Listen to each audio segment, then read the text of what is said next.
was cute. Okay. It all looks right. All right, so recap. Back from our break. The party spent the afternoon following the Prismari trial, connecting and reconnecting with one another and some other new and old friends. Indigo persuaded the withdrawn and painfully direct Lorene Arneza to help research the present whereabouts of five legendary items known as the Statera Opus. Lorene's personal interest in the negative plane caught Indigo's attention, but she had no specific knowledge of the item known as the Rapax Ananas. Lorene shared her frustration that Strixhaven had apparently scrubbed all record of Belladros Witherbloom's discovery of the fabled negative plane. Ovi and Macklin found clubs to join on the Bow's End Tavern bulletin board. They found out that they can join next week, and Ovi has an audition with the band Incendio next week, if he survives the trials. Delta grilled Garrett on his history with Sirs. Garrett continued to hold his cards close to his chest, but was insistent that Sirs was not to be trusted. MacGruber reconnected with his old friend, the Quandrix RA, Eliwick Boondiggles.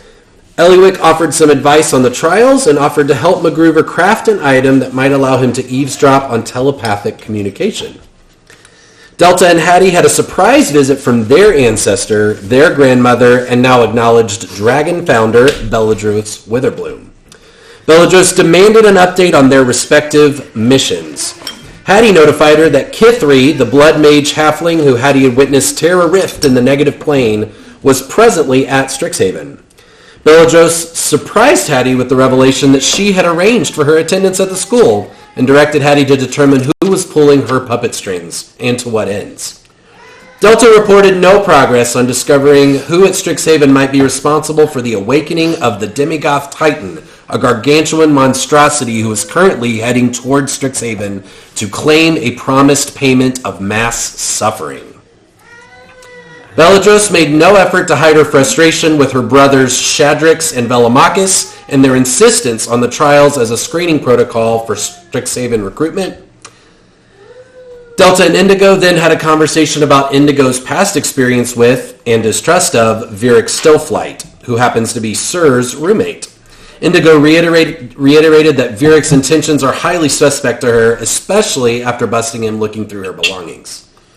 Before returning to the dorms, Garrett and Geordie had a tender exchange, with each promising the other support. Geordie shared about his discovery of some time-jumping magical skill and his continued frustration at Strixhaven leadership's unwillingness to offer assistance to his real-world problems. The party ended the session discovering the freshman class sampling some street drugs, all with various effects. MacGruber won the night, joining the big room brawl and gaining the attention and admiration of another of other students. I have two things that I would like to do before you rest, but having thought of it, is there anything else that you would like to do? The one unresolved question is, where is Delta sleeping tonight? Didn't me and Garrett talk about going back to the room? Did you like that? Yeah, I thought we were going back to the room yeah, just to see if Kithri was there or not, because we didn't even know if she was going to be there. Okay. Yeah. Okay. As you make your way back to your room, the ruckus is still going on, but definitely has quieted down. The drug that seems to give people a free life and an insane amount of bravery, one might call it recklessness, has led them off-site to do whatever they're going to do. The brawl has pretty much anybody that wanted to participate has at this point. And so as the night begins to wind to a close, you return to your respective rooms. Garrett and Delta, Kithri is not there. Her bed looks untouched since you were there this morning. And as you get ready for bed, reflecting on your day, Garrett, a telepathic message pops into your brain, and it says, "That was Jadzi's house on Pandemonium today, wasn't it? Curious that when tasked with her protection, you lead our little party straight to her, and with gusto to boot. You are playing a strange game, my light-footed friend. Let us hope the odds, however unlikely, are in your favor. Oh? Do I recognize this voice? It's Sirs. Yeah, I figured. May the odds be ever in your favor? Will you ask it that? Typically, a message spell, you do get a very short moment to reply to it, or you can ignore it and let it go. I'm going to reply, what do you have planned?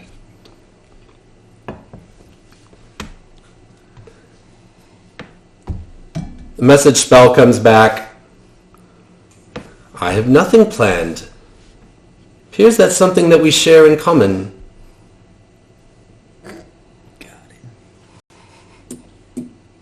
Help. I don't know what you're talking about. Roll for deception. You can, but I think Sirs would probably find that unbelievable. Okay. Delta.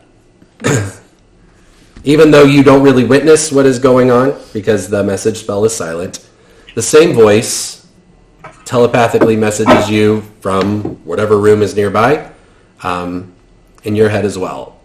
He says, sorry to disturb you. I just wanted you to know that there is a safe, comfortable spot for you here if you're still interested.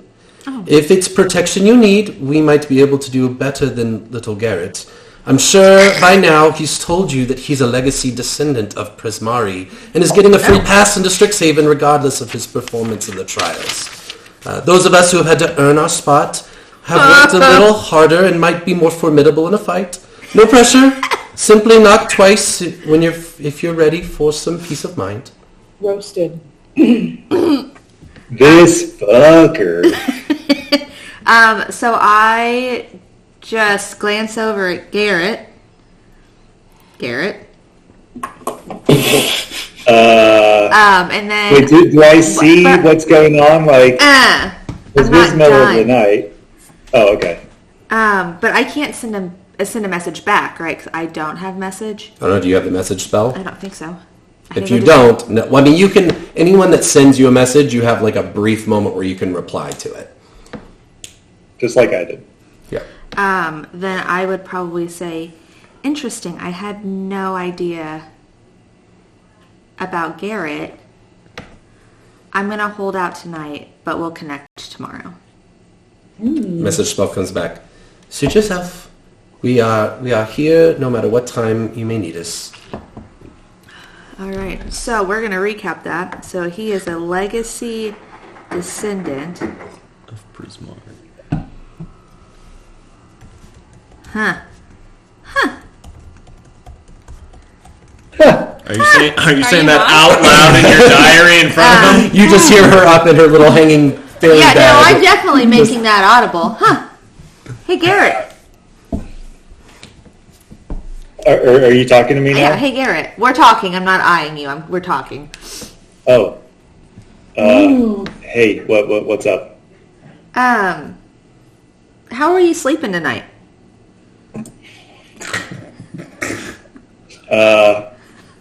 Pretty restless. How about you? Yeah, same. Weird. I think Serge just came in on my head. Yeah, I know. I said it, and I didn't know. But he, I don't think so. You know, like how I do the eyes. Yeah, I think Serge was talking to me, but he's not here, right? No, he sent me a message too. Huh. He's definitely trying to mess with me. Yeah. Yeah, like I said, do not trust that guy. Huh. All right. Yeah, he told me something really interesting. But again, what did he say? Oh, nothing. It's just something about Prismari. But, we're already done with those trials, so... Isn't that the house that you got in? Oh, we don't know yet. We don't know what house any of it yet. You have to finish never the mind. trials. Never mind. Forget I said that. Because who got the cloak from Prismari? This guy? Javi. Cloak was Lorehold. Prismari was the golden ticket that Indigo got. Okay. Anyway, okay. Back up. Yeah, he just some weird stuff about Prismari. It was just weird. But you probably already know that. I mean, I don't know anything about weird stuff with Prismari. He didn't tell me anything about Prismari. I know. What do you know about Prismari? I'm so intrigued by it. I'm confused. Is there something else that he told you? Are we like bunked right now? Like, am I on the top and he's on the bottom, so we can't really like see? So because we did 3 in a room, I imagine the 2 halfling beds, kind of Ricky and Lucy style, and then the hanging bed for the fairy. So we can't see me. This is good.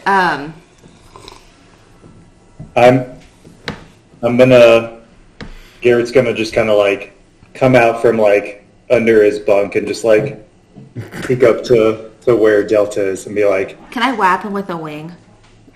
Cute. He comes up and then I whap him. Give a girl a warning, Gareth. Sorry. Okay, like... Yours came on your head and you whapped Garrett. Okay. I'll tell you, I haven't been completely honest, okay? Yeah, no shit. What are you... What you doing? what are you doing, Terry? Yeah, I'm okay. I haven't been completely honest. I don't know who to trust around here. I know we know each other. I feel like pretty well now. Yeah. I think I can trust you. I feel like I need some more allies because I don't know what to do with this information. I just don't trust Sirs. What I told you about him is true. He's skeevy. He is not trustworthy. He has a bad reputation outside of here. I have no idea how he ended up here. But I'm worried that he's here for not good reasons. Why I do you found think out he's from the here? person that brought me here that there might be an assassination attempt on God. Godzi, the Oracle. Oh. And, right. And I don't know who's involved in this. That's why I'm being so secretive. Like, I don't know anybody here. And then all of a sudden, Sir shows up. He's the only guy I know. And Jordy, obviously, Jordy's not involved in anything. Well, no one likes Jordy, so... Exactly. Jordy can barely exist as Jordy. So he's not a part of some skeevious plan. But when Sirs popped up, I mean... So Godzi. Jadzi. Jadzi. She's the current Oracle. She the hot one? No, that's She's Vivara. old. I don't think you have a picture of her. Oh, okay. She's probably hot, though. Who are we kidding? Yeah, they're all hot. Good job, AI. Actually, of all of the characters I've generated, she would not be conventionally hot. She's very, very old. Oh, okay. And you think Sirs She's is trying to adorable. assassinate her? Or is involved? I don't know Sirs to be the killing type, so I don't think he's the guy. Like, he's not a mercenary. He just does, like, dirty business for not good people.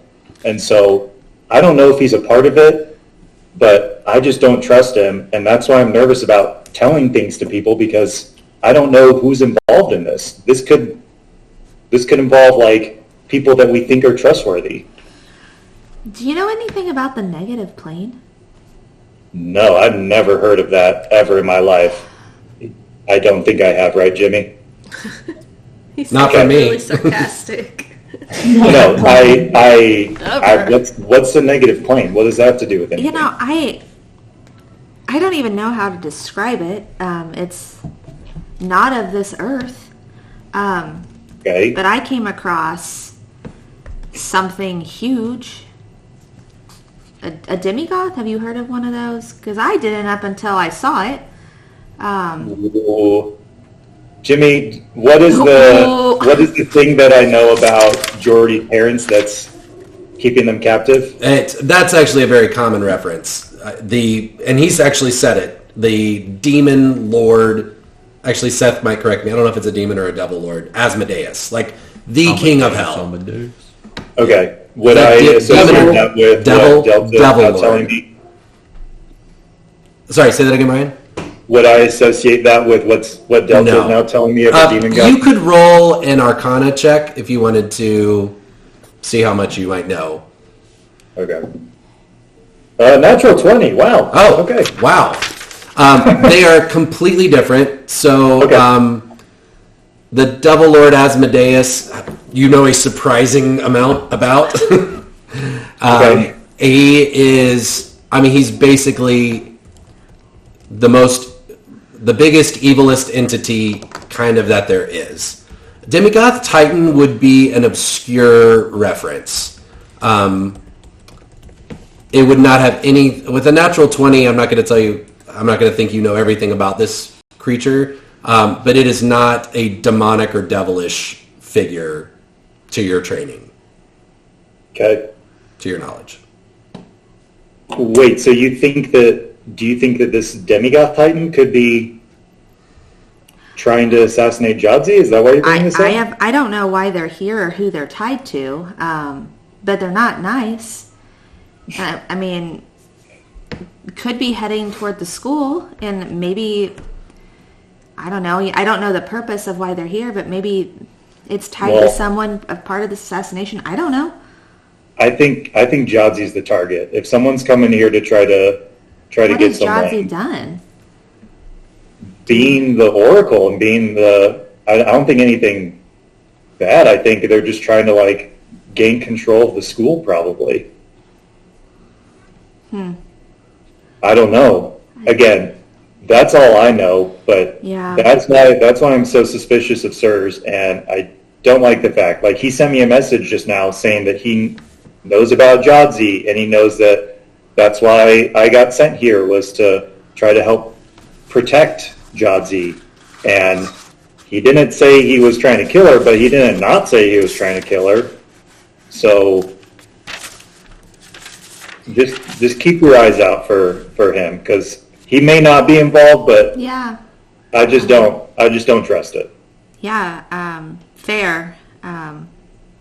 It's kind of why I'm in here. I haven't heard good things about him. So, also, just before we go to bed, I just want to let you know that I know that you really didn't qualify to be in here. You're just a legendary descendant of Prismari. So we're gonna need to pillow talk that tomorrow night. Good night. Garrett's just gonna slowly then just come back down from the bunk and be like, okay, good night. Yep. Night. All right.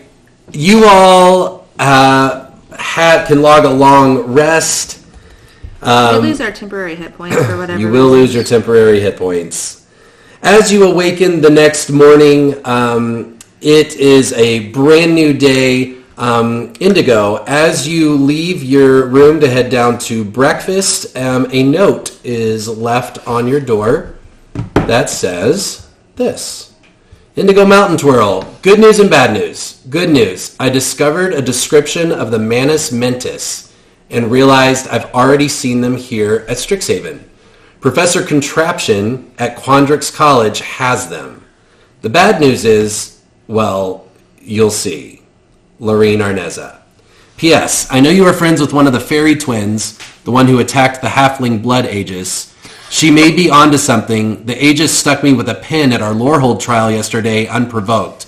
I don't know why, but it can't be good. Obviously. Okay.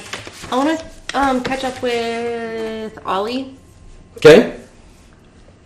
and I want to ask him, hey, I need to get in touch with Tina. Is there some way that you can help me figure out a way to?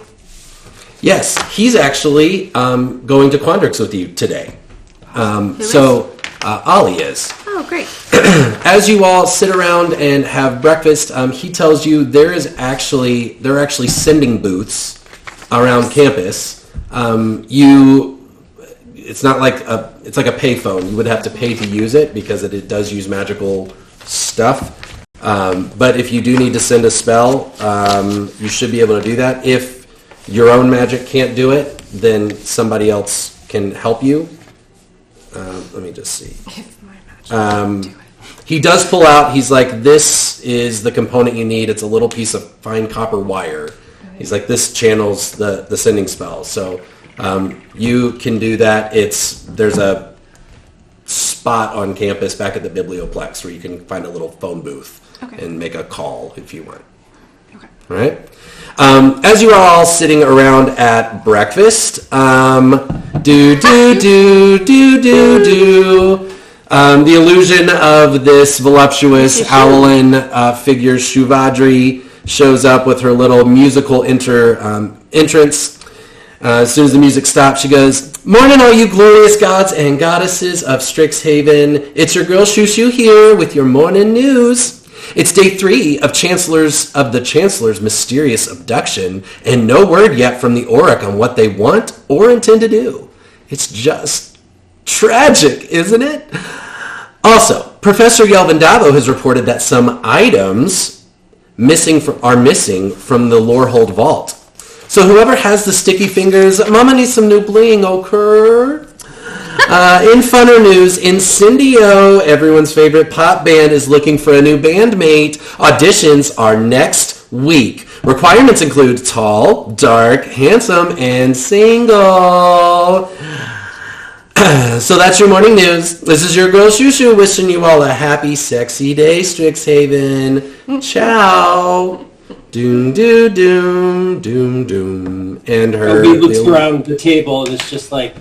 So by tall, like how tall? How tall you think tall is? I mean, it depends on, like I'm pretty short. Right, So I'm taller compared to than me. you. I'm taller than you, but compared to most humans, I'm still not. I'm not an orc. Nothing a platform can't fix. True. I think you're tall enough, Ovi. We're gonna give this a shot. And he just spins his loot around and does the whole like Spanish slap scale. Got this. Yeah, man. All right, waiting for you as you finish your meal, waiting for you outside the dorms as you head back is a pink-haired gnome strapped with a tool belt and wearing welder's goggles, Eliwick Boondiggles, who you have seen before. She is the Quandrix RA, and she has reserved 2 carriages to take you to campus. This is the first time you've really been allowed to see these, although you have been seeing these going all over campus. And this is what they look like. Oh. They can fit 6 people apiece. She smiles at you. Joining you are Vieric Stillflight and Ollie. As soon as Vieric sees you all, especially Indigo, Ovi, and Delta, you see him take a deep breath. He pulls out this little flip book that's made of these little metallic, like shards that kind of have loops in them, almost like this kind of notebook. Mm-hmm. And you see him pull out a piece of chalk and he starts scribbling furiously on it, closes it, and puts it back in his pocket. He doesn't look scared of you. He does look like, wow, I just don't know if I was ready for this. But Eliwick invites you to pick a carriage, any carriage, and the carriages will take you to Quandrix. So I want to know, do you want to go in the front carriage or back carriage? I have a small concern. Okay. I've been thinking about it. I don't think I would be eating breakfast with this group. Okay. I don't know these people really that well. Okay. You can sit anywhere you want. Okay. You just had to put that on the record. I feel like I would be sitting with Bracken, who I actually know, and not these people who I don't actually know, except for the one person that I you're blood relative. The same person as me. And we've been through 2 trials together. Okay. So. Anyway, just saying. Yeah, we just had each other's back. We've been hanging out for 72 straight hours. It's fine, but here's the thing. I don't like Macklin at all. Just gonna put that. Really? You've never mentioned that. Tried to spy on me in the bathroom, and honestly, Ovi is not completely innocent in that either. So I really only like 2 people in this entire group. Wow. So I feel like I would just go sit with Bracken, who I do like. Noted. All right. Your absence wasn't noted at breakfast. I will be intrigued to see how you buy into the party because we can't split the whole campaign. So let's I'm just saying, navigate there's like this not together. a reason for me to like half of the people in this campaign. Honestly, like you're gonna have to give me a really good reason because I don't have one right now. Sounds like she needs a near-death experience. That we don't save her from. I mean, that's a little gaslighty, right? Because to have a friend, you got to be a friend, right? Yeah. But I hear you. Carriages. First carriage, second carriage. Where do you want to ride? Eliwick's in the first one. Vieric fixed the back one. Where do you want to go? And it can only hold 6 people. Me and Ollie are going in first. I'm also going in the first. Okay. I look to Garrett. Garrett, I'm Obi, where not you sitting with the Gruber. Okay, so you're going in back. Yep. Wait, how many are there? Peacemaker, I don't like this. There's just 2? Yeah, there's Yeah, I just two. I go wherever Delta goes. I look to Obi and be like, "Yo, where you guys want to go to the second one?" Yeah, that's it. Sure. Okay. As you step into your respective carriages, and I will tell you, Eliwick smiles because she is not going. Like this is kind of a rite of passage to not only get into these carriages but to learn how to operate them. You see 5 little. Let me hang for you. When you enter, you find padded seating around the perimeter, and at various points around on the walls, you spot 5 unique consoles. And these are the 5. You see a silver. The word "answer" is written above a silver placard. On the placard, this question materializes as soon as you step in. In what year was the assassination of the Oracle Counan Singors? The word "locate it," or the location. Sorry, I have this a little different than my notes here. Location, which I realize, can I change this color for us all because it's terrible? There we go. Is written above an illusion of a blue fox-like creature. The word "fix it" sits atop a broken piece of machinery. The word "tithe" required is written in scroll-like lettering over an ornate gold coffer box with a coin hole atop. And the last, the word "identify" sits above a carnivorous-looking plant. I'll put... The carriage door closes. What would you like to do? I'll put like $1 worth in the tithe required. Okay. I'm coming right back. Well, Macklin immediately picks up the broken thing and starts tinkering with it to try to fix it. Okay. Which carriage are you in? The same one as Macklin. Yeah, we're in the first one with Eliwick. Okay. So did your name go back to Macklin? Macklin McGruber. As you stick the coin in the slot, the carriage starts to move, and as you start tinkering, this thing is not hard to fix. Like, it's very obvious to you exactly what you need to do with your artificer's background. However, the carriage comes to a halt, and you hear this smooth robotic voice. Please select single destination. Please select single destination. You say Quandrix? You see the machine break, and you see the coin fall out of the bottom of the tithe. Quick question. If I looked at that assassination card question, is that something a history check might... Sure, make a history check. You have enough connections to Strixhaven. There's a possibility. Okay. Could I also do a history check on that? I feel like I would... Yes, but Garrett, I will tell you, you recognize, you've heard this name before. Right. But you would not have any context for it. So Quandrix is substance versus theory. So which one of these would be substance versus theory? What'd you get, Seth? Well, I feel like 18. they're all... 18. Like ask The Oracle, Count and Sing words, I'll tell you with an 18, was the previous Oracle before Jadzi. That doesn't give me a date, though. It doesn't give you a date. I would tell within 18, I'll tell you, you know Jadzi is a human. Okay. So you have maybe a ballpark. 1247. What year is it right now? Well, that's my year is it? Hold on, it's 2049. So to be clear, in your carriage, the coin like popped back out of the box, and the machine broke and is sitting in exactly the same spot as before you repaired it. I'd like to repair it again. Your answer is wrong. You see it flash red, and it's waiting for a new answer. As you repair it, all of a sudden the carriage, destination, Quandrix College, and begins to head that direction. These suckers are just parked, right? Knowing what you all know now, Those are spinning. those of you in the other carriage, which is, I think, Hattie, Delta, and Garrett.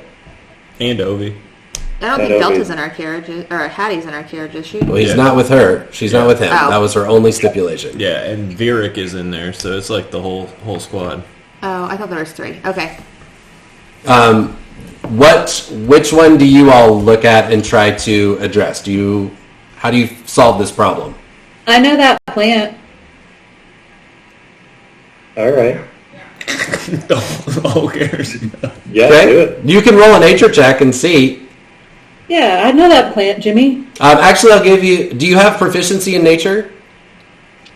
No, I actually don't. What? I will let you, for this identification, since this plant is native to Witherbloom campus, add your proficiency, a +2 to whatever you roll, plus your nature modifier. Did we not 16. see it at one of the planes? Huh? Sorry, Shelby, what'd you get? 16. 16. 16? Yeah, this is a carnivorous dandelion. You've seen them in the Feywild. You gonna tell us what it is? Yeah. It's Carnivorous dandelion. I've seen it in the Feywild. A voice in the carriage goes, destination, Witherbloom College, and starts No, moving. wait. When you say wait, the carriage grinds to a halt. Oh, cute. Wait, what college are we supposed to go to? Don't say wait and I'll stop again. We're supposed to go to Return to Quandrix. Quandrix. Oh, okay. Which one of these takes us to Quandrix, I guess? Isn't Y'all are in the Quandrix back one, right? With Virik? Yeah. What's his nuts in? Right? Is there just Yeah. 2 carriages? There's just 2 carriages. Okay, let's. Great choice in that carriage. Can anybody repair this thing? What do I have to roll? Yeah, I got we could- small hands. I could give it a shot. I got smaller hands. Oh, damn, you do. Virik is looking at it with you, and he says, I don't know, but I'd be willing to help. He's offering you the help action, so whoever's trying gets advantage on your roll. Is it a dex? Is it a... It would be an intelligence check. Ooh, that may not be me. Did you get advantage? Okay. I can I'll try. I'll give her a shot. All right, Garrett, you go. Ooh, that's a good start. Was that in that one? No, 19. 19. It makes sense to you. There's only a couple of possible connections for the wires and the gears to go in. And with Virik's assistance, kind of coaching you on, like, you're able to quickly solve the puzzle. And the voice in the carriage goes, destination, Quandrix College, and starts moving. I hope Gary goes, yeah. Virik kind of smiles at you like, yeah, we did it. That's great. As you all head away from the dorms and the biblioplex and you head towards Quandrix College, you see the big pie piece walls of the Fury Gale, which separates Prismari College from Quandrix College. You'll remember that Prismari had this beautiful, wood-lined path up to Conjurat Hall.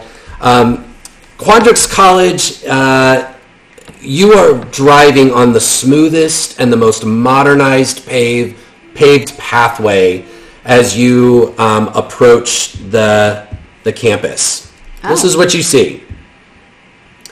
The smell of the campus, a mixture of fire and smoke, fresh cut wood, and various oils spike your senses in a split second before the sounds do. Hammers on anvils, work crews shouting at each other, the beating of leathers and animals braying flood your senses with a cacophony of industry and hard work. Dominating the silhouette of the campus horizon is a massive white tiled building made of cubes of all sizes. If the modern architecture wasn't mesmerizing enough, the building is moving, and not slowly. While stationary on the ground, the cubic edifice appears to be rearranging itself nearly constantly. Surrounding the impressive construct are dozens of work huts filled with the sights, sounds, and smells that you caught as you were arriving. In the distance beyond the white building is what appears to be a massive metal junkyard. This is by far the most crowded campus that you have seen to date. Students seem to be accompanied by much older faces teaching and coaching mundane craftsmanship, woodworking, metalwork, textiles. Students are going to and from the junkyard as the carriage approaches the doors of the white building and you exit. As you get out and await for whoever is going to meet you, Delta and Ovi, you notice that a few of the older artisans nearest to the door, a dwarven figure, a male dwarven figure, and an older human female, hands covered in grease, both wave kind of subtly at Vieric, who smiles back at them. Hey, how do you... I lean over and I just kind of whisper. Actually, I don't whisper. I look. How do you think they know each other? That's to Ovi? Yeah, that's Jovi. Sorry. Sorry. I mean, I don't know. He seems reasonably good looking. I have a feeling people get around.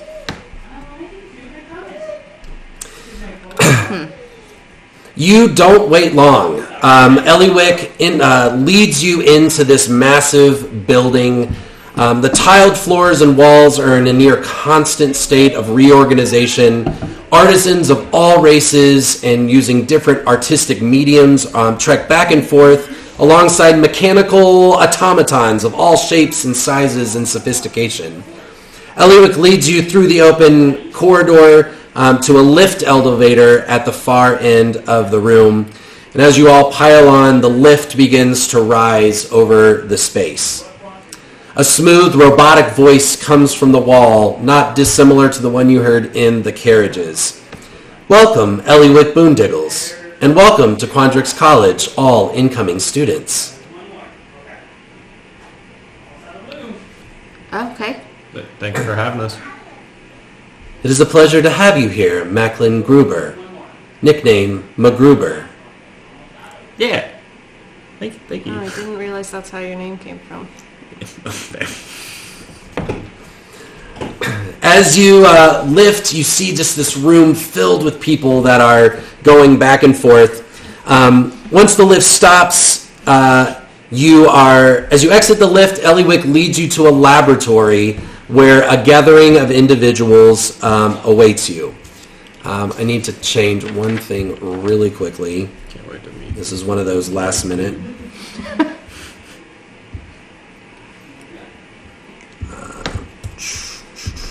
Here we go. Sorry about that. Here we go.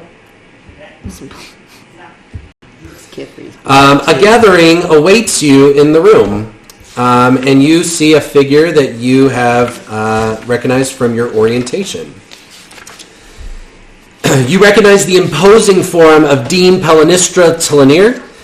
Behind her, you see three figures. You see a woman with snake-like features. A cornrow braids throw her thin hair to one side of her face. Her fangs and slitted eyes form a foreboding look. Her ears and septum piercing. She has a variety of very goth-like piercings all over her face. Her hands are gently crossed over a thick apron that is stained with dark colors. Next to her, you see a glass cylinder of what appears to be blood floating gently in the air about chest height. A skeletal face peers at you from within. And lastly, you see a robotic figure with long avian-like face and intricate shiny bronze mechanics. It looks at you through slitted eyes. This is by far the most sophisticated robotic automaton that you've seen in your short time here. Its hands appear to be made of a completely different material than the rest of its body. Two large obsidian glove-like forearms and hands are covered with precious jewels and gold runes. Dean Pellinistra looks you over and begins, matter-of-factly, as you line up in front of her in the lab. Welcome to Quandrix College. It's a pleasure to see you again and welcome you to our illustrious home of advancement. As you know, I am Dean Pellinistra Tlunir, Dean of Theory here at Quandrix. Under my tutelage, we will explore the vast, unanswered mysteries of the universe, even down to the smallest iota of material and immaterial being. My counterpart, and at that moment, the lab door opens and an all-white robotic figure comes in. Sorry, I lost my spot. It is a very lifelike humanoid figure. You see a mechanical arm coming out of its back and disappearing into the wall. It's connected at all times to the... Sierra, please. I know you do. You want to hold it? Right now. Oh, she just was supposed to give you a hug. Okay. Have a good night. Are you sure that's yours? Good night. No one knows. All right. There we go. Say night-night, sis. Sissy. Good night.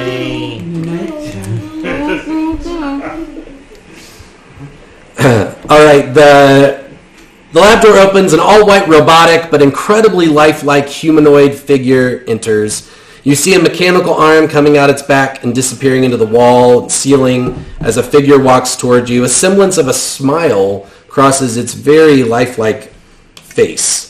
In a smooth robotic voice that you've now heard a couple times, you hear, Dean Tlunir, pardon the interruption. We had a late arrival. Behind them... God bless it. Behind the robot steps out Kithri Lee Gallo. She still wears the formerly white nightgown, now filthy and the blood stain from Hattie's arrow has now dried and is all crusty on her shoulder. She glowers at you all, and you see her muscles tense.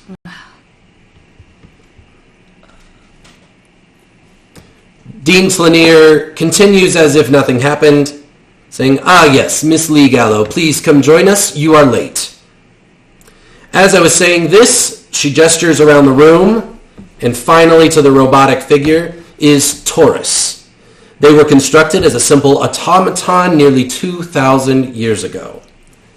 2,699 years ago, exactly, says the figure, by our founder, Tanazir Quandrix. Over the millennia, I have studied and learned the ways of the natural life. I have seen students of all races and from all planes of existence. I have studied languages and cultures and the arcane, and have evolved myself into the edifice you now inhabit. I serve as the Dean of Substance here and promote all forms of scientific discovery and advancement across all artisan disciplines. Sorry to interrupt. I have a question. Indigo Mountain Twirl. Hi. So I've just been hearing of people having pricks on their fingers and getting pricks on their fingers from Kithri. I just want to make sure the students here are going to be safe during our trial today. That is an interesting query. Wow. Miss Lee Gallo, is this true? Kithri looks at all of you, and she just shrugs her shoulders. Fucking great. Have you reported this to the infirmary? You know they have magical means by which to detect foul play, disease, and injury. Oh, that's a good idea. Has anyone here been pricked yet? Yeah. Maybe you should go to the Vieric infirmary. actually raises his hand in the background. Garrett?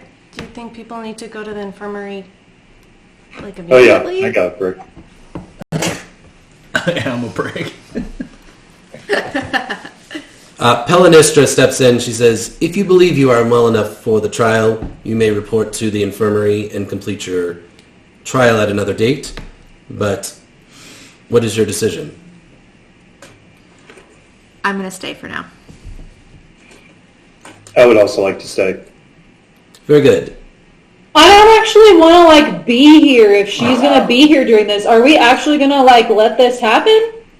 We're cool with she's here and we're maybe she pricked us, maybe she's killing us, we don't know, but we're gonna do this fucking trial right now? Are you guys serious? I mean, you tried to Yeah, kill that's her kinda is why the I only brought it thing up. I've seen. I don't know if I'm That just is not really comfortable being helping. sure, I guess whatever que sera, no. Or maybe. I don't even want to be here. I don't even want to be in this college, so why would I risk it to be with this fucking crazy person? Alright, do whatever you want then. I feel I'm like just saying. you're out crazy in Kithri right now. Second that. Also, maybe the people that you are hunting, you should keep an eye on and not avoid, and try to, see what they're up to more. I think it's a great opportunity. Hey, people in charge, are you going to let this crazy bitch kill us while we're doing this? While you've been talking, Kithri has completely ignored the fact that you're all talking in front of her, and she has gotten her eyes deadlocked on the cylinder of blood, Professor. Classic. She has walked straight up to it, and her eyes have become the size of saucers. You actually she started to cry a little blood tears as she's looking at this thing. Again, completely ignoring all of you. The dean looks at you, Hattie, and she says, you have heard us now say on a number of occasions that all forms of magic are studied and practiced here. I would advise you to learn how to defend yourself against foul play.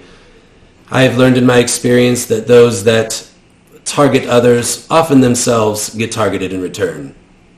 Now, if you do not wish to participate in the trial, you are excused.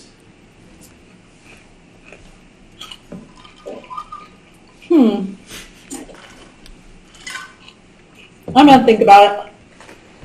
Well, for the rest of you, today, we are here to test your ingenuity and problem-solving skills. Unlike the other colleges, this is not a competition. The trial ends when the discovery is complete. At Quandrix College, you will encounter all sorts of unknown creatures and entities. You must learn how to understand them, how to test them, and draw conclusions. Today, you will be placed in the theoretical room with one of our discoveries, and your job will be to understand and report back what you learn about how it functions. You are to report what, if anything, it wants, and how to neutralize it if it poses a dangerous threat. Inside this theoretical room, you will find some tools at your disposal and a generator for various artificial functions to use as an asset to your inquiry. Now, once you enter the room, you'll have 1 hour before the theoretical room's enchantment wears off. However, it will end early if you have discovered all you are able. As soon as she finishes speaking, you see Taurus's eyes kind of blink with a bluish-white light, and this telephone booth-looking thing comes right out of the middle of the floor with a table right behind it that has kind of a small box with no lid on top of it.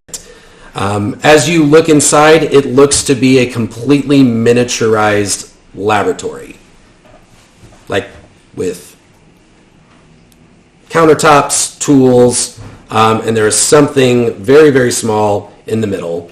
Taurus gestures to the door that now opens to the elevator-style thing for you to enter. Hey, Hattie, before we go in there, does Chessie still have some sort of command in regards to Kithri's behavior? Or should I she? think it's only to Macklin's behavior. Oh, okay. Should she? Like, Yeah, what do you want it to be? Like keep an eye on Kithri. Okay. Yeah. Do you want her to like bite her or anything? We can arrange for that. Definitely. I can arrange that. Okay. All right. So standing order, her current standing order is watch her at all times or attack her if she does something. What's Chessie's directive?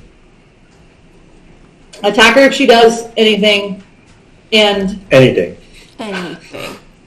She's pretty. I have a plan, but I don't want to say it out loud because then you're gonna foil it. So I will play fair, I promise. Chessie's not technically a student, so Chessie could probably, thank you. That's my plan. If Chessie sees her get within X amount of hit points of being dead, Chessie's gonna attack. I don't give a flying. Okay, she's gonna finish her off. I like that. Okay. Yes. Sounds good. Standing order.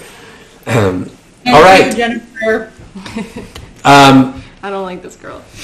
So you are the deans and the professors are waiting for you to enter the chamber. Okay, we'll go in. Yeah. I'll Yep. go in third. Okay.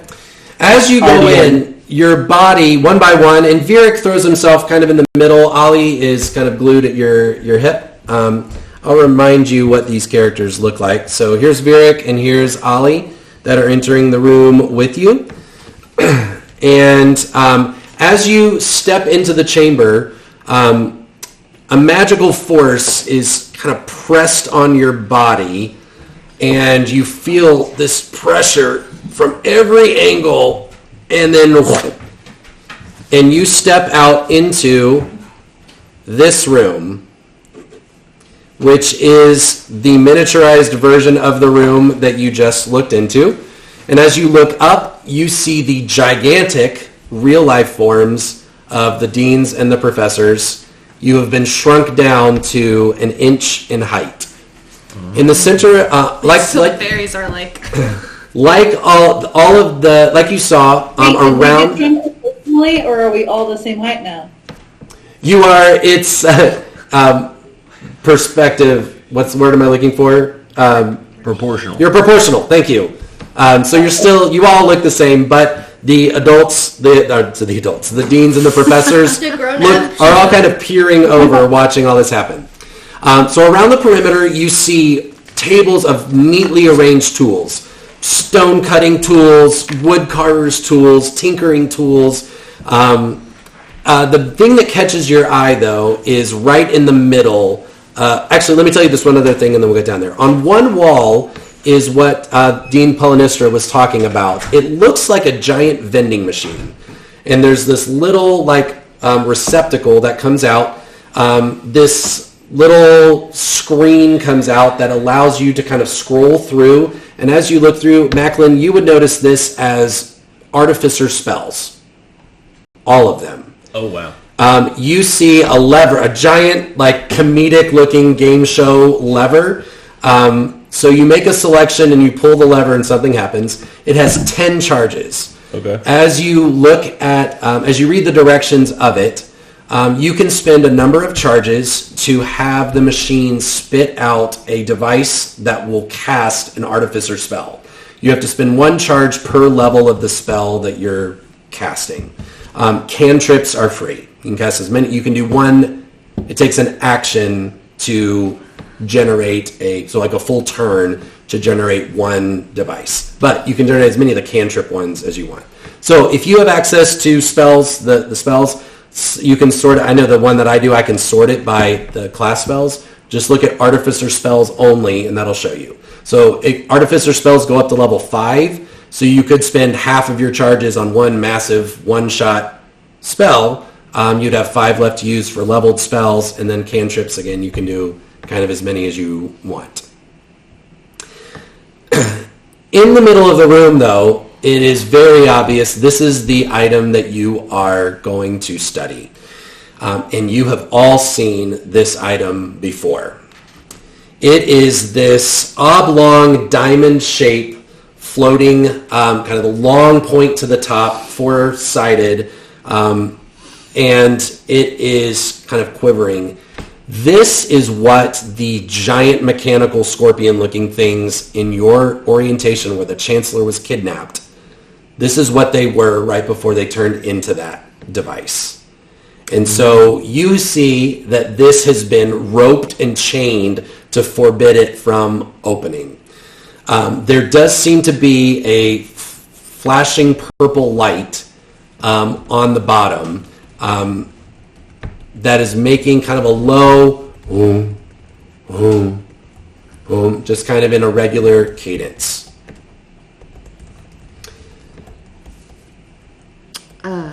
You can ask me anything else, but those are the basic features of the room. And you have 1 hour before this enchantment wears off. You need to make a discovery report on this item. Okay, 1 second. I'm sorry. Switching gears still. So we are suddenly very, excuse me, small in a room that has, what, a cage, something inside it? Nope, it's sitting on a like a plinth, and actually I should have told you this. There is a force field around it, but it is being held in place, being kept from opening by ropes and chains. What is being held in this diamond? This very tall diamond-like contraption that is hovering about a foot or two off the ground. Okay. And this thing is probably 12 feet tall. There's a vending machine with 10 charges and artificer spells available. Yeah. But we And also then have any other healing mundane cantrips tools that you could want. and tools. What's it made out of? Do you have artificer spells? If you would like to inspect anything that you can see on it through the force field, you can do so. You could also try to use any magical means to determine what it is or what it does. 19 investigation. What is it made of? It is a metal that looks kind of like rusted steel, maybe nickel, but something looks wrong about it. It's got a sheen to it that looks unnatural or altered somehow. Ollie is mesmerized by this, and he is as close to the force field as he can, doing similar kind of discussion. What do you think that sheen could be? Should I do an Arcana check, Ollie? Yeah, this is amazing. I've never seen anything like this. If Ollie's helping, you can do it with advantage. How high can Delta fly? It's an open top, so you could leave the room if you want to. The enchantment will wear off. The tiny enchantment will wear off in I just an hour. want to fly to like the top of it and see if there's anything notable at. Okay, make an investigation check. 13 Arcana. No idea. I'm going over to the vending machine and selecting the identify spell. Great choice. Great. So as you scroll through this thing, you find the level 1 spell called Identify.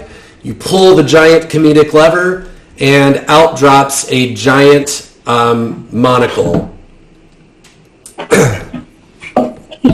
As you Is there a spell in there for detect magic? I think so. I have a detect Dispel magic. I magic? can use that. Don't you feel like this place is all magic? We're magically shrunk. Well, right, but I can target a thing. Okay. Well, detect magic will tell you if something is magical. It also will give you information about the school of magic that it's associated with. So it could give you some information. Indigo does have a detect magic wand that has 3 charges. What about dispel magic? You would have to. Do you have the spells, the artificer spells that you can look through? So I go to like the spells thing and then I hit So artificer. Yeah. Could I So you go have to something- class and hit artificer. Yeah. Oh, hold on. Sorry. Oh, that's fine. I Seth, the identify spell. Let me make sure. You learn its properties, how to use it, whether it requires attunement, and how many charges it has. You learn whether any spells are affecting the item, and you learn what they are. If the item was created by a spell, you learn which spell created it. If you instead touch a creature through the casting, you learn what spells, if any, are currently affecting it. It does have a strong... There are no spells that are affecting it. you would get, I'll give you this because you used the spell. It's a combination of enchantment and abjuration, because the identify spell will only allow you to analyze the outside of it. Something about it is shielding whatever is inside of it. But it is magical. It is a construct of some kind. I guess. Tell me what other questions you would have. I'll see if I can. I want to give you credit for the full use of the spell. What other questions are you trying to get from this? I'm trying to. Apparently, we just have to collect information about this thing, right? So I'm just trying to understand what it is. If it's emanating magical energy. Here's a spell that you would pick up on. The glowing purple light is sending. The ascending spell is coming out of that every time the light comes on. To who? So people can hear Something's being transmuted, transferred. Some sort of communication's happening here. Before we spend any more on the spells, maybe we should use like these tools to get more information. Probably. I don't know tools. Do you all know tools? I don't. I know this guy does, though. She points to Mac. The group. Right. That's cool. Ovi's gonna play the guitar for a minute and give you a bit of bardic inspiration, but because I don't know what to do with technology. Can you put these tools together and make something awesome? Well, I'm gonna be honest here. MacGruber's first thought is 100% using this spell vending machine, because that's the coolest thing ever. And I would like to get the spell message. Okay. And then I would like to So as you go through this and you pull the big lever, this little horn pops out. I would like to walk up to one of the walls, touch it, and then say, if we let you free, are you friend or foe? So you're touching the diamond thing. You're touching it? Yeah. So remember there's a force field around it. Well, I mean, as close as I can be.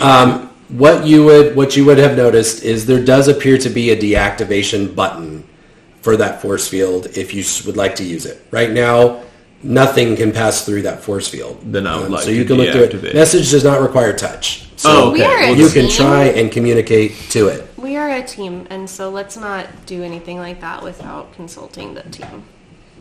I'm good. Hey, there's a button over here. Spell's ready. Let's drop it and see what happens. Should we read You get a message back, but it's not to you.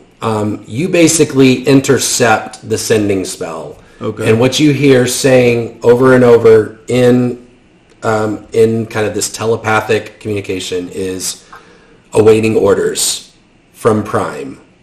Awaiting orders from Prime.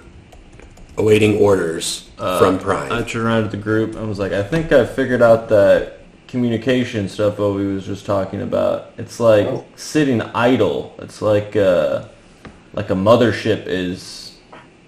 It says it's just awaiting orders. It's just sitting here. It's the same message over and over. From Orders who? from who? It says Prime. I think that's I think this is like a automaton, like a robot, but someone else is controlling it from elsewhere.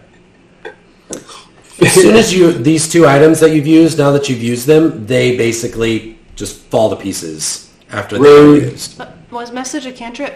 It was a cantrip. Okay. So let's see what this button does for this force field, right? Yeah.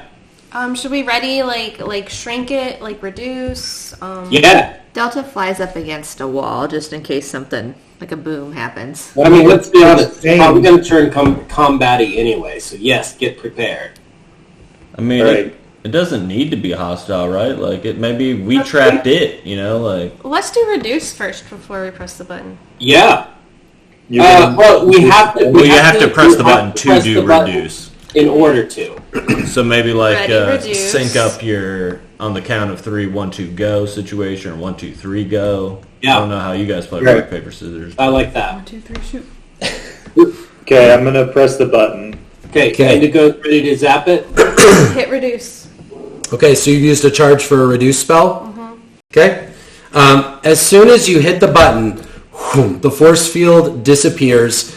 All 4 of the points of the top part of the diamond strain against the restraints. And you hear this purple glow that's kind of been doing this little thing. All of a sudden, this flash of purple light. It does no damage, but you feel a pulse kind of go through your bodies as it's unable. You see it straining, trying to open against the ropes and chains.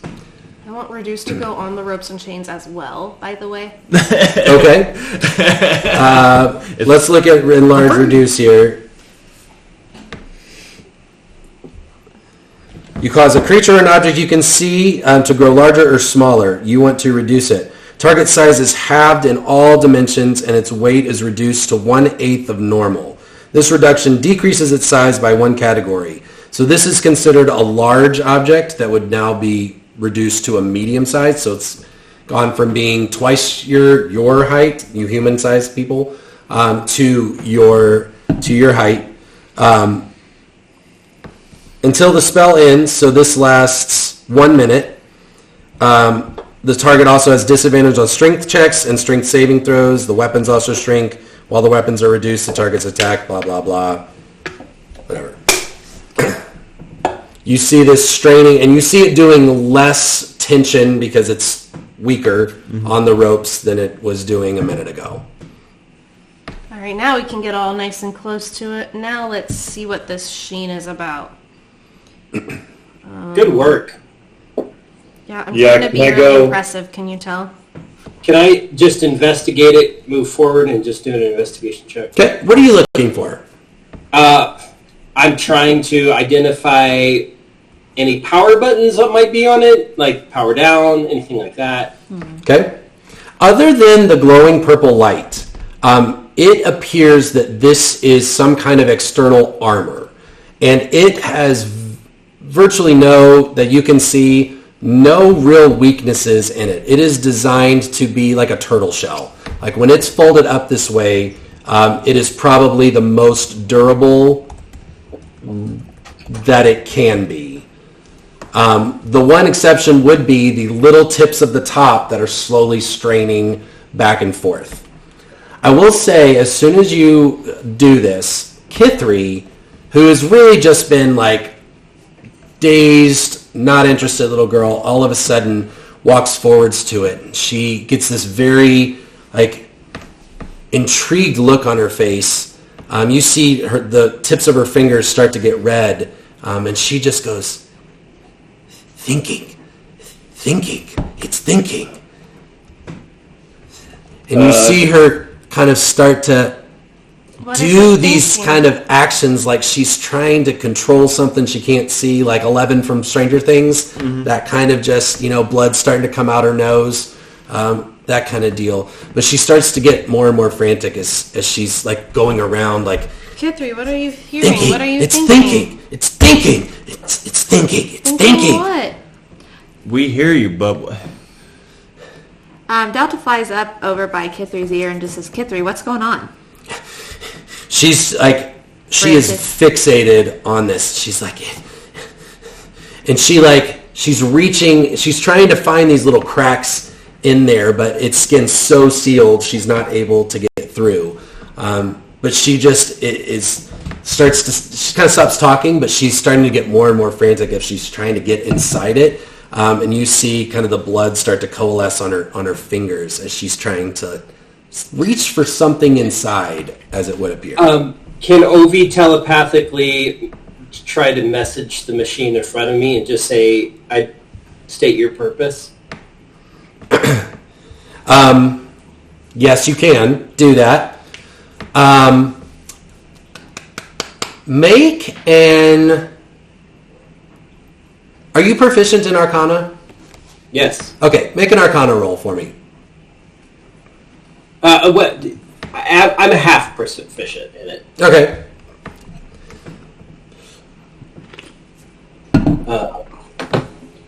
Sorry. That is a 18. 18. You intercept the same message that MacGruber did. Awaiting orders from Prime. Awaiting orders from Prime. Continue with current directive. Awaiting orders from Prime. What is current directive? It does not respond to your question. You just hear it saying this. However, with an 18, you have done telepathic communication all your life.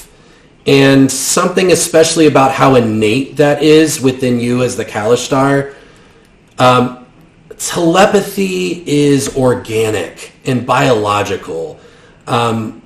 Constructs can mechanically and magically maybe send and receive message spells, but it's not the same as communicating with another entity.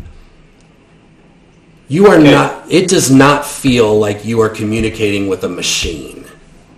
Oh. Okay. Kithri, what do you think's in there? Hey, Kithri, does Prime mean anything to you? She's ignoring all of you. She's actually now trying to climb up top and seeing if she can get in look into the very top of it. But she can't really get a foothold on anything. So you see her just kind of jumping on, leaving blood stains. I have hold person. I just don't know if that's an artificer spell. You can cast any spells you want. If you want to use the machine's only going to kick out artificer spells. You can still use all of your magic. Yeah. So I'd like to grab Kithri and be like, Kithri, wait. And then I pull out of my side. Shoot it. Piper and wake Piper up and go, she can go in. Like, it's fine. It's fine. And I look at Piper. She just pushes him away. Not hard, but not thinking. Not thinking. It's thinking. It's thinking. With the push of Piper, Delta gets a little irritated and just casts hold person on Kithri. Okay.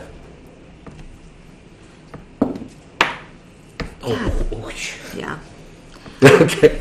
As you see her kind of shrug off her spell, as she's getting more desperate, she morphs into her were-raven form, which allows her to fly up. With every flap of her feathers, you kind of see this just splatter of blood on the ground. But she does get on the top, and you see her trying to start peeling away the top of it.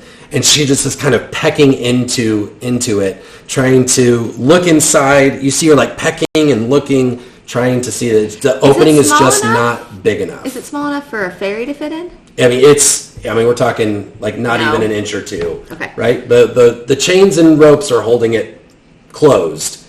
Do we try to take these chains off and these ropes? See what happens? What's the worst thing that could happen? And MacGruber tugs on his Revivify cloak, they can't kill us. Yeah, but I guess the mission is to just get information on this thing, right? Well, it says if it's hostile, we would have to deal with that. So it feels like they kind of know it's hostile, or why would they have told us that? Wait, did we use the identify spell? Didn't someone get identified? Yeah. I did. I didn't get any information other than it's bad. It's armored up. Can we try to identify in that little crack now? I can't. Well, we're going to go back and get another one. Are there openings? Is it just that one small opening? Otherwise, it's pretty much just like a metal... Yep. Mm-hmm. I would like to follow Indigo. I will also tell you, your 1 minute reduce spell is almost up. Okay. Right, in that same vein, I would like to go get a reduce spell and cast it on Piper and drop her in the cavity. And okay. So you use, we're up to 3 charges now. You pull in... Well, cantrip didn't count, right? Reduce is a level spell. No, my message. Your message didn't count. But identify, reduce, reduce. Identify, reduce, and reduce, yeah, right? Okay. Yeah. So you cast on, you drop her inside. How can you communicate with her? It's telepathic. Is it telepathic? Yeah. You see kind of stands up. It landed on a dome of something kind of on the inside. It looks to be a covering of some kind, but you see from the inside there is a lot more. It's like, do you remember like Transformers? Remember how they kind of all folded up and they looked like something else? Mm-hmm. But the whole point is you start to unfold it. It looks like when this opens, you've seen what it looks like. Yeah, you know, it has 4 legs, a long tail, that kind of deal. So you see how this is all kind of very efficiently and compactly on the inside. I would say the dome that Piper has found is not something you would have noticed on the first time around. It is encasing something. Potentially a power source of some kind, or its CPU, it's or whatever. encasing something, encased in something? I would like to relay that information to the group. Like, Piper's in there, she's on this weird, I don't know, power source or something, but... Can she try to destroy it? I mean, K3 is there thinking. It's thinking. It's thinking. Okay, so... Good thinking or bad thinking? It's thinking. Irrelevant. Is it alive? Yeah, this is, I think, it's more creature than robot, but it's, I mean, it looks like a robot. Obi's just going to go over and start saying, "Let's if it's alive, let's observe it move. We can take it down. I'm fully confident." I love that theory, yeah. So he's starting to reduce the chains holding it back. MacGruber agrees. I was like, I think we've learned as much as we can with it in its shell. Okay. Exactly. So can I ready... Thorn Whip? Yes. And what do you want the trigger to be? If I see a creature, I don't know, come out of this thing, Okay. I would like to cast Thorn Whip on it. And If you see it become a creature, yes, then you want to cast Thorn Whip on it. Okay. Anybody else do anything before Ovi finishes doing this? I would like to telepathically tell Piper to try to, like, butt drop her way as hard as she can onto this dome. Okay. Have her make it's basically a unarmed attack. So D20 plus Piper's strength modifier. Ooh, and everyone else roll initiative. And we'll see kind of how this goes. It is going to, as soon as these chains are up, it's going to the minute's up. It's going back to large size. And let me know what you get. 23. Oh, wow. 8. 24. Yeah. Damn. 24? Was it a natural 20? Yeah. Yeah, look at you. Okay. Well done. Garrett, Hattie? What'd you get? I got 11. Eddie farted and fell down. Natural 1? Yeah. What'd you get? I got 7, and then Piper's strength check was a 3. Okay. Because it's -3. She has a strength. Yeah, that's what I suspected. 4. All right, let me put everybody in order here.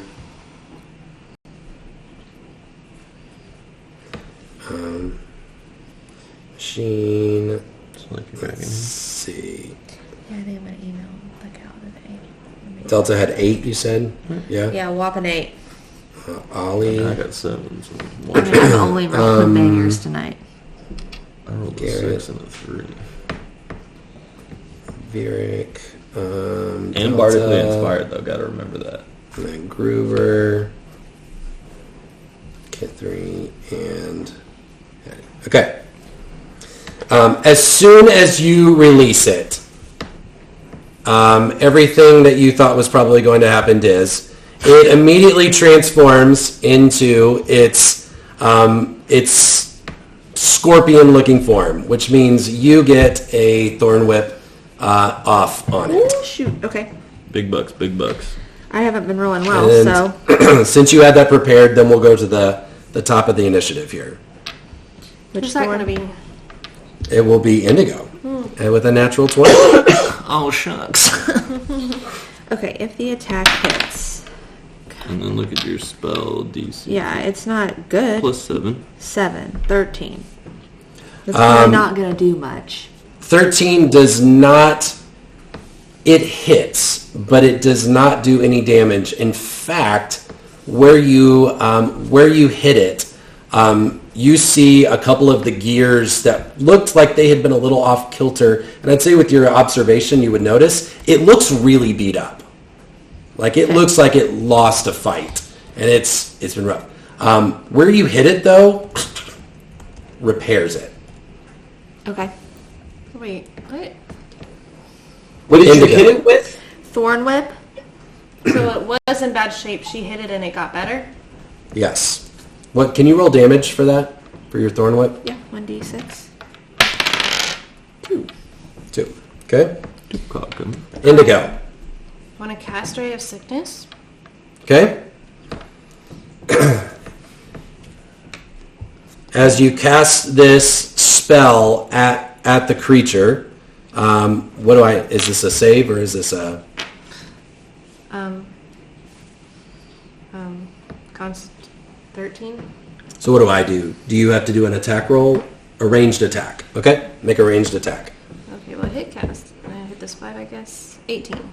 18. It hits.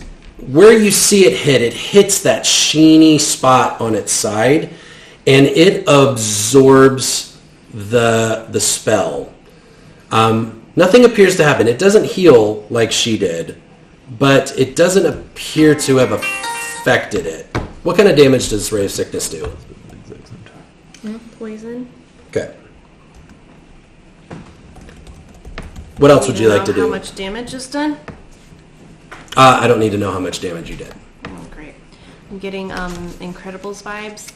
I want to know what Kithri is saying. What she's saying? Yeah. Well, her turn comes up. We'll see what she does. Okay. Bonus action or movement? Let me move.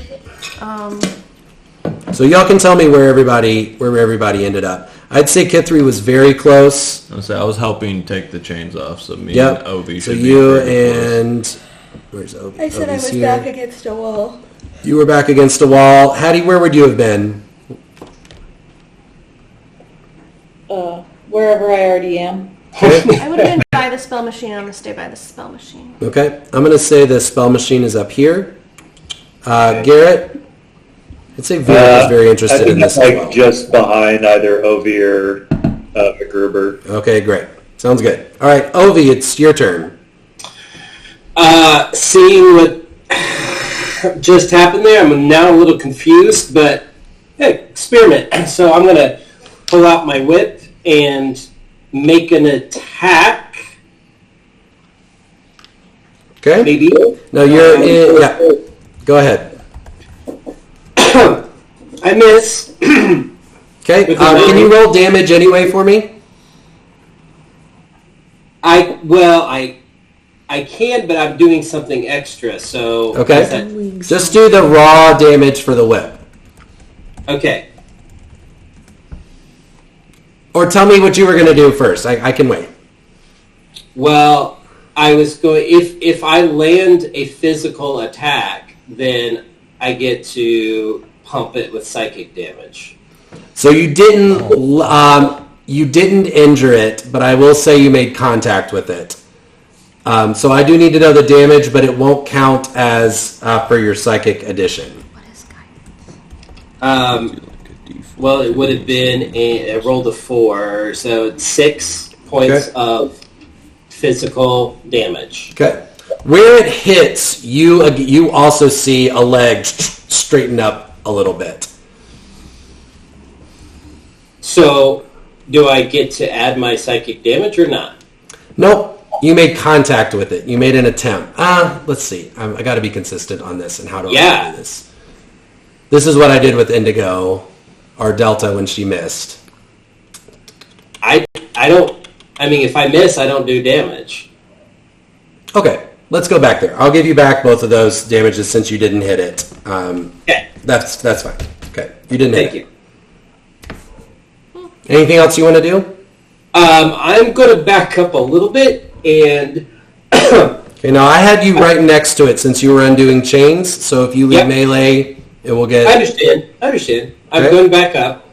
Okay. And I'm also then going to give Bardic Inspiration to Hattie. Okay. Bye. It's going to make an opportunity attack against you with its... with its claw for a 24 to hit. Oh, sure that does. It is going to do... Except I'm going to do shield. Okay, so 24 with a shield.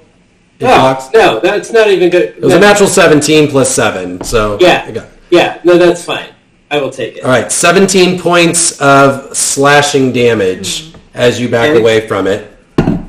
And then I will do my Bardic Inspiration to Hattie. You want it. You got it. Okay. Sounds good. It is the machine's turn. You see it, and I will let all of you that are close to it get opportunity attacks. It is going to run over here, and it's going to start climbing up the walls. It is going to fire a Ray of Sickness spell at you. It's not close enough, right? Wow, that feels targeted. Yeah. Deja vu. Well, I don't even remember. this is what happens when You you... just got hit Attacked with an in so Uno long. reverse card, dude. A 15 that hit? Maybe Armor that's... class is Yes. 15. 15. 15 hits. What is the Ray of Sickness? Wouldn't you like to know? It's I think 1d2 2d8. of 2. 2d8. Okay. 8 and 2. 10 points of poison damage to you. Okay, so would not recommend. And it is going to, its kind of face is going to hit at you. You see this kind of dome right on its back, right at the center of it, kind of pulsing with this glowing, kind of pinkish, goldish light. It is Ollie's turn, and then Garrett. Ollie is going to do something very cool, and I actually generated an image for this. You see, now remember, Ollie has a prosthetic leg, and he's kind of wrapped in these very simple white garments. You see him all of a sudden go, whew, and he gets armor like Colossus style, covers his entire body, including these massive razor sharp wings on his back. You see him look up at the mage hunter, and he is going to pull out his hand and is going to fire an arm bolt launcher, which is basically it's like a divinely enhanced crossbow bolt for a 16 to hit, which hits. 2 plus 4 plus 12, 18, 24, 27 points of damage. However, when it hits, you see all of the power of that bolt, which should have knocked this thing off of the wall. The entity actually, it absorbs it into its body, and you see its neck begin to heal all the way up its neck for the, what did I say, 28 points of damage? Or opposite of damage. And Ollie's like, what? And is going to fly up in the air to try to get more on a level footing with it to study it a little bit better. And he is going to, as his bonus action, and I'm not sure if this is a bonus action thing, but I don't care because he can do this. Who is closest? Sorry, who is closest to him? He's over here.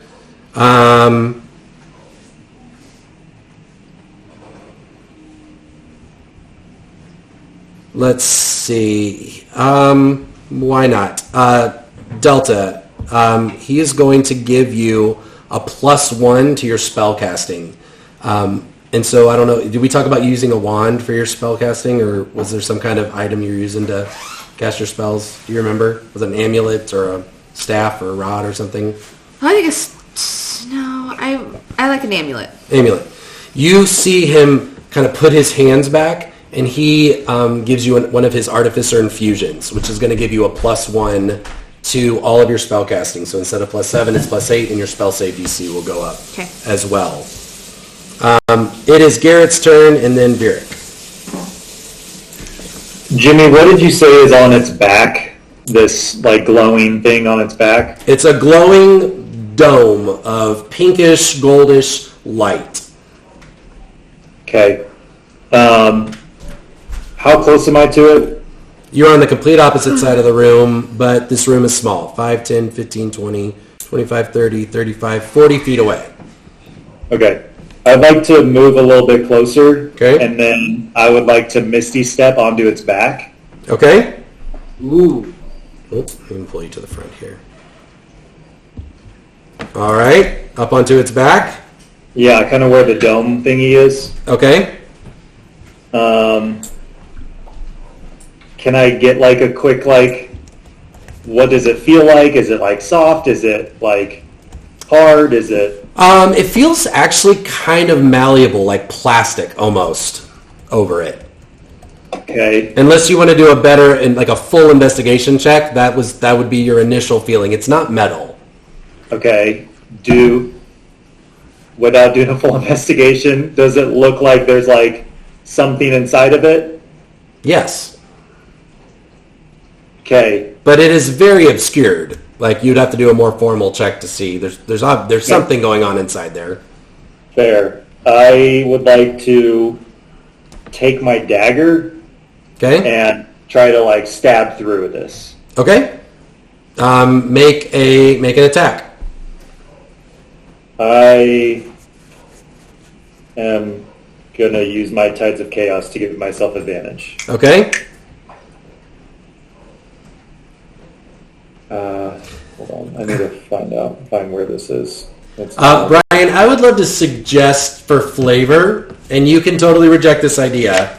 But when you use Tides of Chaos, the idea is that the universe is magically giving you a little bit of luck. And what I'd love is for the briefest of moment for there to be this like duplicate version of you, one of you doing better than the other, and your body ending up in the better position. Oh, I like that. Okay? Yeah. So it's like this little blur that happens. Right. You're, like this like glitch in the... Yeah. Like a glitch in the Matrix, yeah. Yeah, for sure. A 19 to hit. 19 to hit. All right, can you roll damage for me? I can.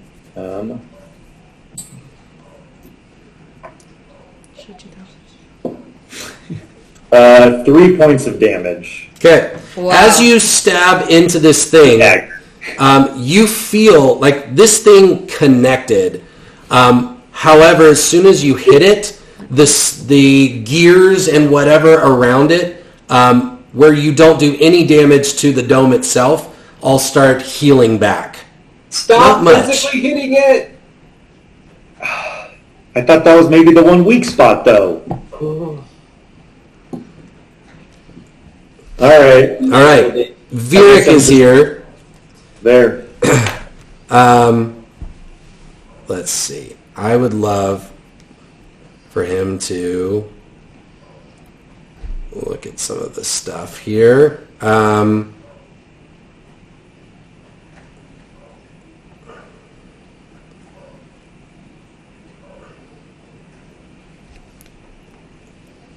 Sorry, I should have thought. I'm not going to waste our time doing that. Let's see. What can Vieric do? He is going to actually reach under his trench coat and pull out a potion and drink it. He is then going to go and stand in front of it. You don't really know. It doesn't appear that anything has happened, but you see that he is very ready for this thing to fall down. He's also going to offer, let's see, not, who were the three that attacked him? It was Delta, Indigo, and Ovi. So he will offer MacGruber the help action. So anything, whatever you do next, you have advantage on it. Oh, nice. He's just going to go and kind of plant himself in between everybody and it and hold his hands up. Holding his action in case it falls or tries to lash out at anything else. Delta, it's your turn.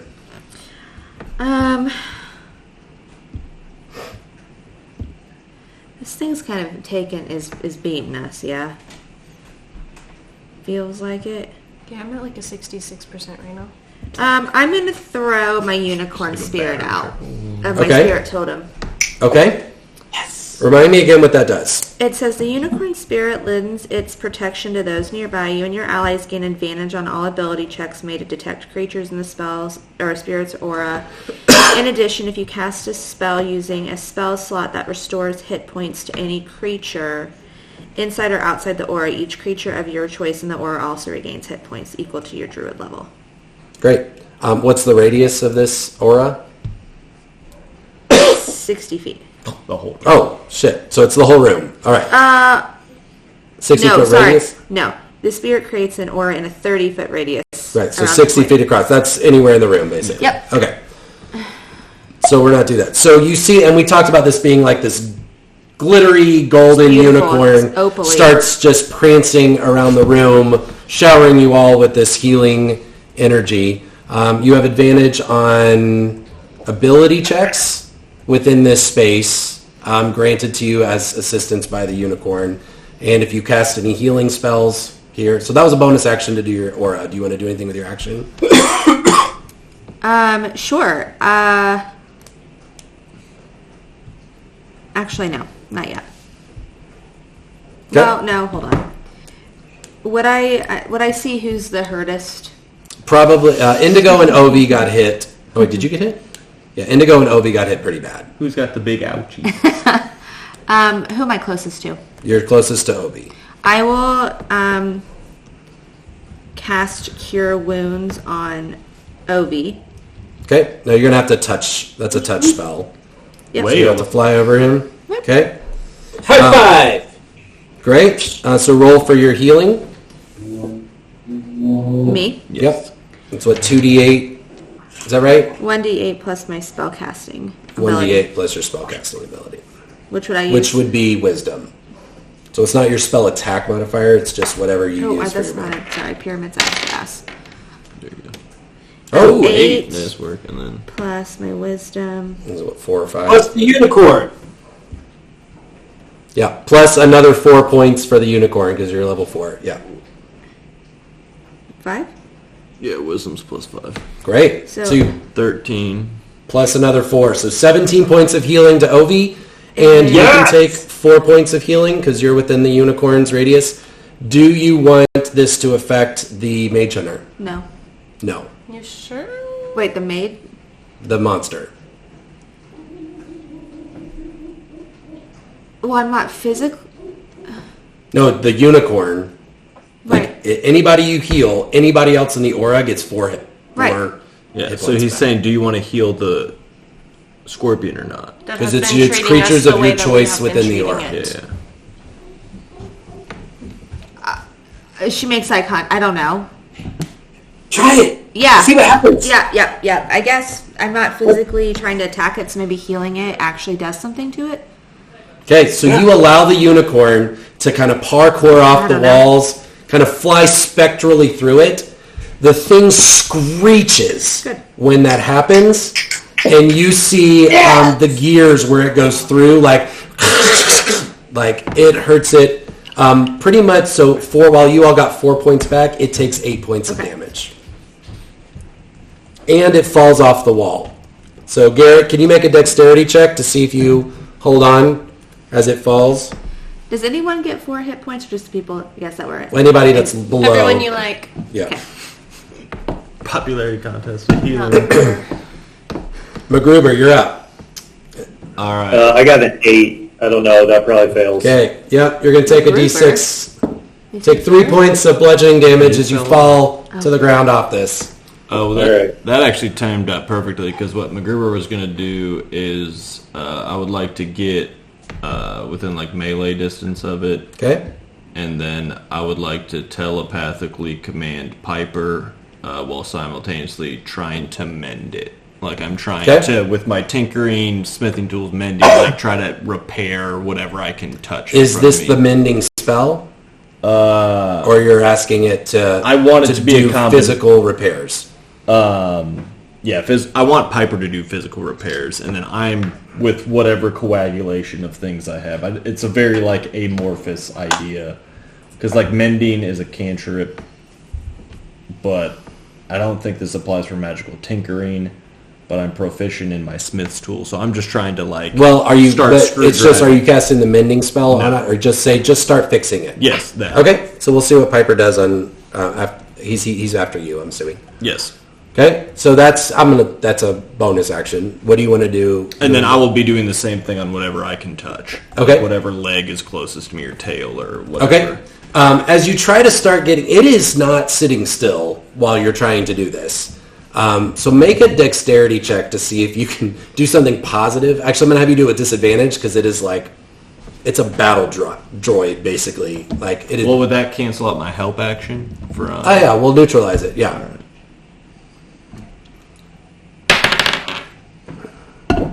And then Dex 18. Okay, so I'm going to say that you get a hand on it. The way this is constructed is so sophisticated, and as you're trying to like push some things, are you trying to push things into place or out of place? Into place, like I'm trying to like what You're I trying think to is fix it. it? Yeah. Okay. With an 18, I honestly don't know how to do this with the mechanics I invented for this. I will say that you repair it correctly, and it is repaired from your efforts. Okay. Mm-hmm. So you didn't attack it, you didn't cast a spell, you're actively trying to fix it, and Great. it fixes it. Okay. Makes sense? Yeah. Okay. So it gets a hit point back. I'm going to make this up. It's Kithri's turn next. You see her in her were-raven form. As soon as this thing comes into being, you hear this just, and you see her clawed hands go out, and you see this, and from inside the dome, you see this thump, and you see it pull the creature off the floor as she is. It's not telekinesis. It's like she's controlling something inside the dome. And she is going to use her an ability called Bending Blood. She's going to puppet the body of the creature. She can see controlling it. It has to make a Constitution save, which it fails. And it starts going up, and you can tell it's losing control over its limbs, but it is vibrating against her control. She basically has it paralyzed for a turn right now, hanging just off the ground, and you just see her pulling this. You see this inside the dome. I'll say Ovi and Delta. You see this kind of reddish smear on the inside of the dome, kind of affecting it. Okay, Hattie and Chessie, your turn. Remembering that you have advantage on whatever you do, or inspiration from Ovi. That's amazing. I'm so inspired about it. Is there cure wounds? Is there cure wounds in the vending machine? Yes. Yes, there is. I want to get that. Okay.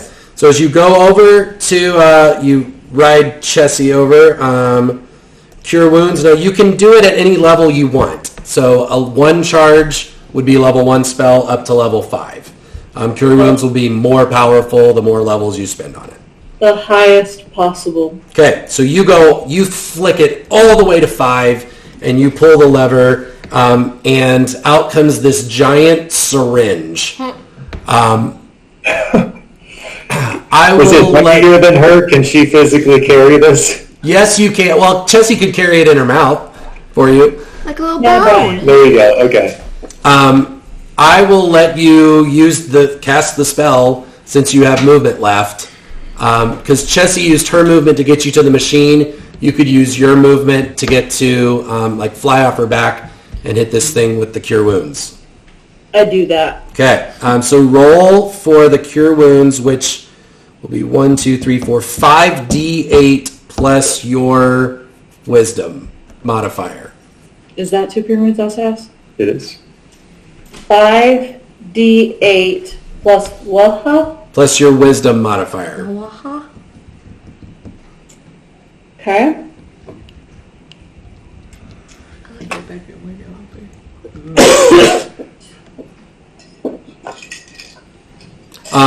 Yeah, and you don't need advantage on this because Plus my wisdom modifier. 17. 17. This thing starts to deconstruct. It actually loses with 17. You do enough damage to it that one of its legs falls off of its body. That wasn't a super roll. Anything else? I think that covers most of what you got, unless you have a bonus action. I use a bonus action to turn and give the group a thumbs up. How many charges? Ollie and Virik both look at you and yeah, great work. Virik is in the middle. He's kind of put himself in between you guys. Actually, it's not his turn. What am I saying? Indigo, it's your turn, and then Ovi. How many charges do we have left? You've used 3 plus 5, 8. There's 2 charges left. All right, 2 cure wounds. Okay, you go, hit it, and you run it up. Another syringe is as much smaller, comes out, and you run it over. It's paralyzed because Kithri's puppeteering it. Roll 2d8 plus your, intelligence for rogues? So like these? Yeah. Okay. 2d8s.